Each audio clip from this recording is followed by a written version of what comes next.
Welcome everybody. In today's video we'll be taking a look at a little thing I've been doing lately, and that is making some lanyard beads for my knives. As some of you probably know, I have been using these brass knurled nuts that you can buy from Lowe's Hardware and probably other random hardware stores too, but these are for like your lamps and ceiling fans and stuff. Knurled nuts, run your chains through and stuff. That, you know, these have been pretty good little beads, and then if you get like two of them back to back, you know, run some paracord through it, you get a nice chunky little brass bead. Those are nice. I've also been using this brass bead that I got from I believe Nodak Knives, Knife Lover 88 over on Instagram. Cool guy. Been using that bead a lot, but they're brass. I'm a copper kind of person. And lately, if you've been watching my channel, you know that I have a copper Culpeper from Kershaw. And I came up with this little thing and made a little copper lanyard bead for my knife. I loved it, and I started making a few more. Made one for my Syncut Serene that Syncut sent to me. Go check them out, cool knife makers. Little bit of banter here at the start. We'll get to the crafting here in a moment. The SRM 9201 now has a copper bead. Good addition. And then I just started making some more. And I'll show you how I made them. And you can make them all different sizes and stuff. But what you will need is a pipe cutter of some sort. I have this one here, but borrowed from my dad for this video. A clamp of some sort, vice grip or something. It's not needed, but it does make it handier to have that. A rat tail file or diamond rod of some sort. We'll have that sitting over here. And most importantly, a pair of knipex pliers wrench. And you could probably get bigger ones too. This is the 125 version. This is the 5-inch long version. That's what I've been using, but you could probably use the bigger sizes. Probably work just as well. So I realized I needed to stop before I ran out of copper pipe, because I didn't have a lot of copper tubing to start with when I started making these. And so I was like, I need to save a piece to work with to show you guys how I do it. And what I do is I find a piece and I will crimp it down a little bit here just so it doesn't move on me. Kind of bent it a little bit there, but that's fine. I'm sure I can round that back out. But we'll pick off a little size here that we're going to go with. We're going to use this little end right here. And we're just going to cut off the pipe. Now, I'm sure a hacksaw would work delightfully well also, but I like using these little copper pipes. And if you saw that bug running across my table, ignore him. He's getting kicked out pretty soon. Make some passes over. Haven't changed the blade on this since for as long as I can remember on this little guy, so it's probably time for a new blade on this. But you're going to come out with something like that. Now, how do we get it to look bent, squished, and, you know, with a little character here? That's simple. We just take the knipex here because they have amplified leverage when biting down on it. So we just put it in the first size here that fits, and we start pinching and rotating, because if you look down at it this way, you see that the plier wrench is not wide enough to cover the whole width of the copper pipe. And it's probably good that it doesn't, because if it did cover the whole size, it might deform this copper in a way that I don't like. So having that little bit here that kind of pinches down in the middle and lets the outside squish out and around is probably pretty beneficial. So we just do a couple rounds of pinching and squishing and turning the copper pipe after each squish. I pull it out, I turn it a little bit, squish again, squish again. And you're going to come to a point where you can't really squish anymore because that only goes down so low. So what we do is we jump up the next notch. Careful that you don't go too far up. And we go again, and we'll see if we can kind of get the visuals here as we squish a bit. You kind of see it deforming a tab. We pull it, we twist it, squish it again, squish it again, squish it again. And you see how we are making this little deformation here, kind of getting wider at the ends, narrower in the middle, and we just kind of just keep going around. And I only like to do the 2 notches. I'm sure you could keep going and make it really flat or something, but the first notch and then the second notch is about where I like to call it on this. If you wish to go farther, that's fine. Now we take a look at this, we see that's just ever so slightly out around, but that we might be able to fix that. This side doesn't look too bad. We'll leave that one as is. So what I'm going to do now is I'm going to line up the tall ends on the pliers there and just ever so gently round it back around again. So now we have this little squished copper bead, and there's probably some rough spots in here, so I like to run my rat tail file through and just kind of roll it up and down my finger here. Flip it around to the other side. Roll it around some.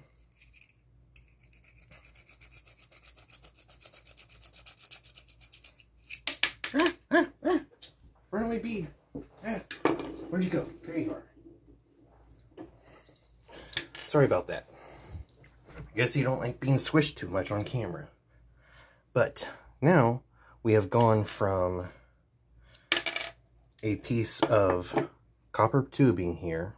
I'm not sure what width that is, but we've gone from some normal copper tubing here to another cool looking little lanyard bead. And of course, you know, copper, when you get it fresh, it's going to be shiny and stuff, but over time it's going to patina and, you know, turn a little green.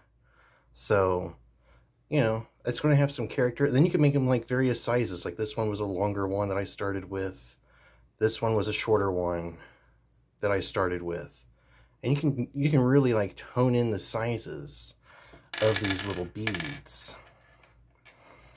So one more time, for posterity's sake, we will do this again.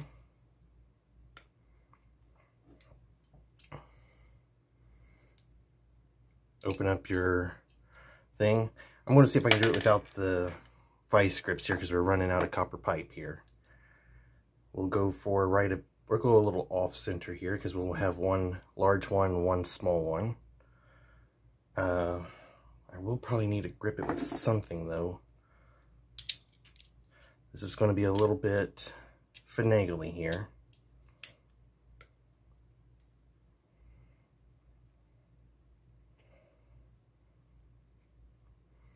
Turn, turn, turn.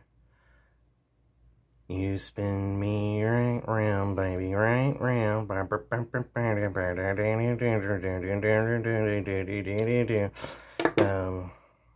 don't know what I was going for there. Just keep turning it, keep cutting it. Like I said, if you want to use a hacksaw blade, that's fine too. I've done enough plumbing work with my dad that I've just gotten used to using one of these for metal pipes on housing, and like sometimes on brake lines and stuff for your car. That, you know, this works pretty well on that. Or like those big pipe cutter plier things from the hardware section for PVC. I've used those a lot. So there we go. We have a longer piece and a shorter piece.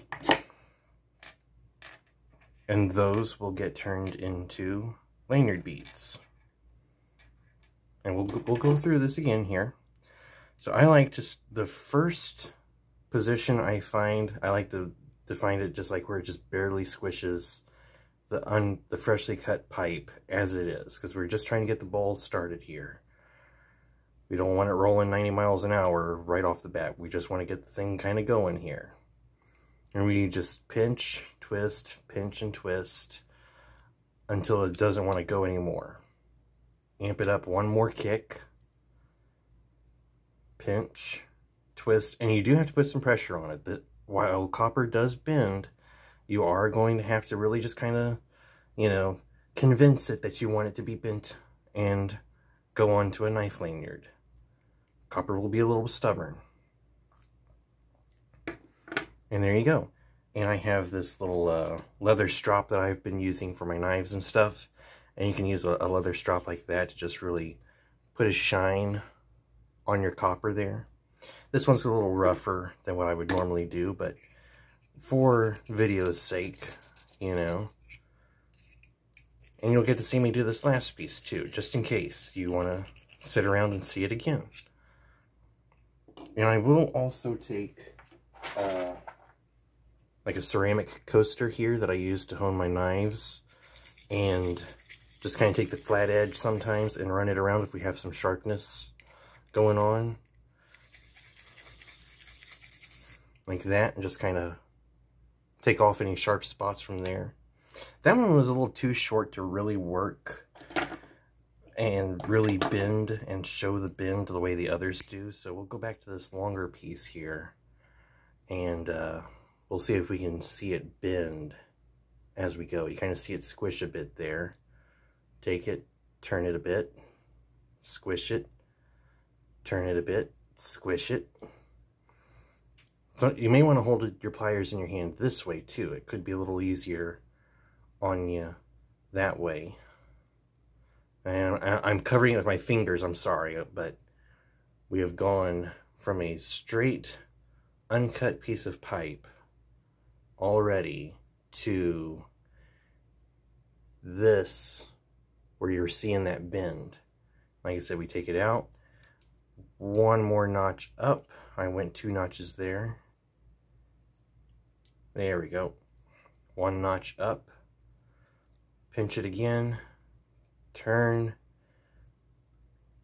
turn, turn, pinch.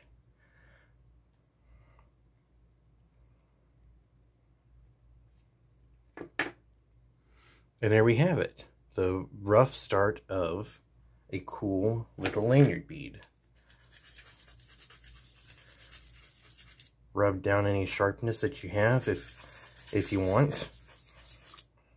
And I rub out the inside like this more to make it easier for the paracord and leather to go through. If you got a really big copper pipe that you did this with, you may not have to do that. But there you go. Rounded out the inside some. It's a little out around, but it'll be fine. And then you just slap that on some leather or some paracord, slap it on your knife, like I've done here. And there you go. Copper lanyard beads. Very simple. You don't really need this if you have a lot of pipe and you can really hold the pipe. But, you know, I was running out of pipe there, and it was just good to have vice grips to hold it. Something to cut the pipe with, whether it's a hacksaw or one of these pipe cutters. And for me, I have found the 5-inch knipex pliers wrench works best, and probably, now that I'm thinking about it, because the tip here is narrower than the bead, and I'll show you again here, the bead sticks out from the sides of the plier head there, and that may be what is allowing the bead to squish. So, thank you for watching this tutorial video. Hope you enjoyed it. Hope you get some crafty experiences with it. I feel like this is a kid-safe craft to an extent. You know, like you handle the pipe cutter here and you deburr the pipe, but you let the kid pinch this, and you know he's got like a cool little Boy Scout necklace bead or something. You know, like have some fun with it. Copper sinkers for fishing or something. Maybe the copper attracts a fish or something. Like, get creative with it here. But, you know, I took a short length of pipe and I've turned it into 1, 2, 3, 4, 5, 6, 7, 8, 9, 10, 11, 12, 13 lanyard beads. Because I also have one on my titanium comb. Makes it easier to pull it out of the bit sleeve on my Leatherman pouch. So, there you have it. Like, I have used brass for a long time. I will continue to use brass. But I am much more of a copper person. And I just feel like the copper vibes and just goes really well. So, I hope you enjoyed this video. Hope you make some beads with it. If you do, tag me on Instagram, JSPR_EDC, with what you've made. I'd like to see what you've done with it. So thank you for watching. Have a pleasant day. Farewell, carry well, and a bye-bye.